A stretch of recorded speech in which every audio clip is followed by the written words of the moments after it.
Welcome to busygram.net, ang YouTube channel na nagbibigay kaalaman at latest na balita saan man sa mundo. Sa episode natin ngayon ay ibabahagi namin sa inyo ang tungkol kay Representative Janet Garin na kung saan na ipinaaresto na dahil sa kinasasangkutang issue noong 2016. Si Garin ay isa sa 70 kongresista na hindi pumabor na bigyan ng franchise ang ABS-CBN nitong July 2020. Ano kaya ang dahilan sa kanyang pagkakaaresto? Aalamin natin yan, pero bago ang lahat, kung di ka pa nakakapag-like at subscribe sa busygram.net YouTube channel, ay mag-like at subscribe ka muna, pindutin ang notification bell para ma-notify ka sa mga susunod nating mga videos. Tila nakakaranas na rin ng law of karma si Iloilo Representative Janet Garin na isa sa 70 kongresista na humarang sa ABS-CBN franchise nitong July 2020. Isa siya sa bumoto para pigilan sa pag-renew ng dapat sana ay bagong 25-year franchise ang Kapamilya Network upang magbalik sa ere. Base kasi sa latest na balita sa kanya ay naglabas ng kautusan ang isang judge sa Quezon City Regional Trial Court para arestuhin kasama ang tatlong iba pa si former Health Secretary Janet Garin na ngayon nga ay Iloilo Representative kaugnay sa kasong reckless imprudence resulting in homicide kaugnay sa Dembaksya case noong 2017 na maging resulta ng pagkamatay ng dalawang bata matapos bakunahan ng nasabing vaccine na noon ay isa si Garin sa nag-approve.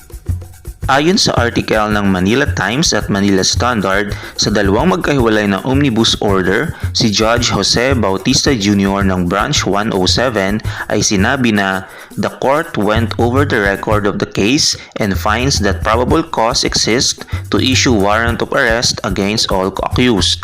Ayon sa judge ay nakakita sila ng karampatang kaparusahan o kapabayaan mula sa kampo ni dating DOH Secretary Janet Garin kaya naman pinatawan ito ng kaso kasama ang tatlo pang iba. Ang ibang akusado na kasamahan ni Garin ay nakapag-file ng piyansa sa Muntinlupa City Metropolitan Trial Court at iba pang korte.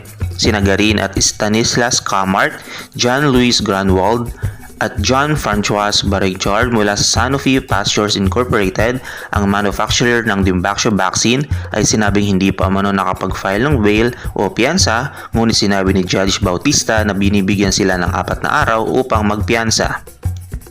Base sa pahayag ng judge, jurisdiction having acquired over the persons of these accused, this case is set for arraignment, pre-trial conference and preliminary conference on November 27, 2020 at 2 p.m. The court is reminding the parties and their counsels the protocol in attending in-court hearings in Quezon City Hall of Justice.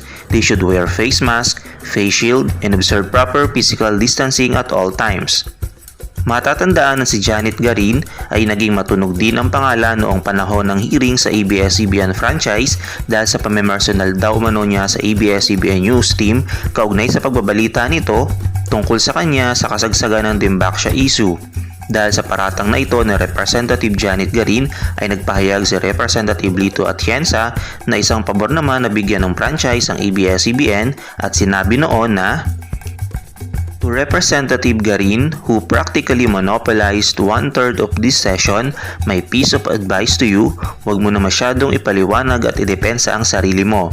The DOJ has already recommended your indictment. Prepare yourself for your legal defense and not in this congressional hearing. Your cause and you case has nothing to do with ABS-CBN franchise application. I will not ask many questions because you will be charged in court. I'm almost positive. If you're innocent, I'm sure you'll be given your day of glory. But if you're proven guilty of reckless imprudence, I hope you are rot in jail. Matatandaan na mula sa 70 kongresista na hindi nagbigay ng bagong prangkisa sa ABS-CBN, may nauna nang nasibak sa pwesto sa Kongreso na kasamahan niya at ito nga ay sina Representative Alan Peter Cayetano na natanggal bilang Speaker of the House, Representative Eric Martinez at Representative Sharon Garin na natanggal bilang Chairman of Committee at Representative Dan Fernandez at Representative Raneo Abu na mga natanggal naman bilang Deputy Speaker. Bakit nga ba nasangkot sa Representative Janet Garin sa Dembaksya issue?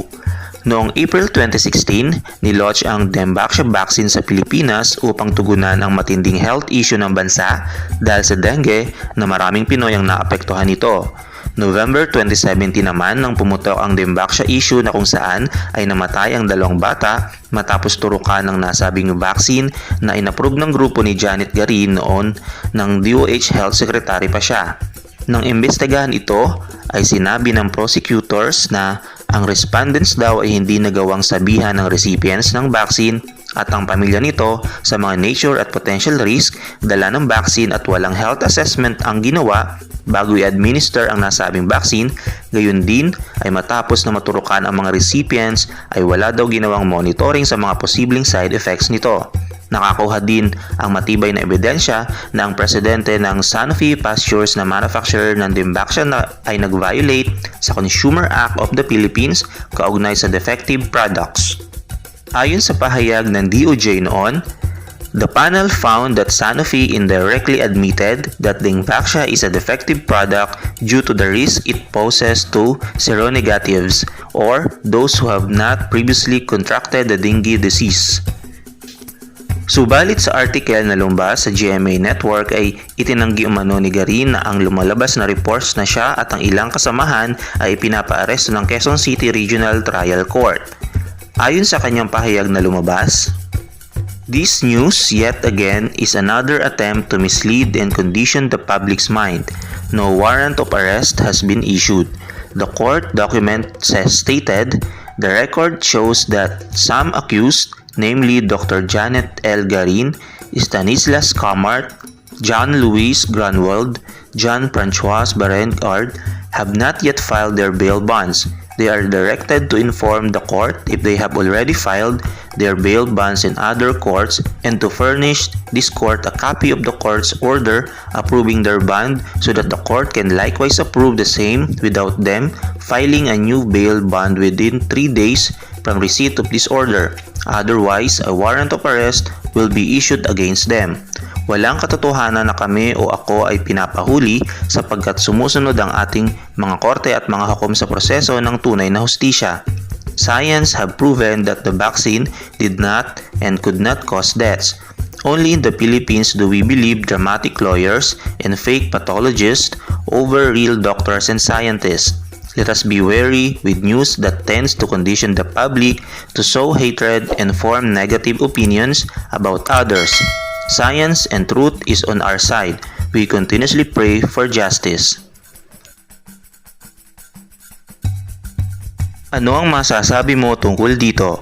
I-comment mo lang ang inyong opinion sa comment section at huwag din kakalimutang mag-like at subscribe, pindutin ang notification bell para ma-notify ka sa mga susunod nating mga videos.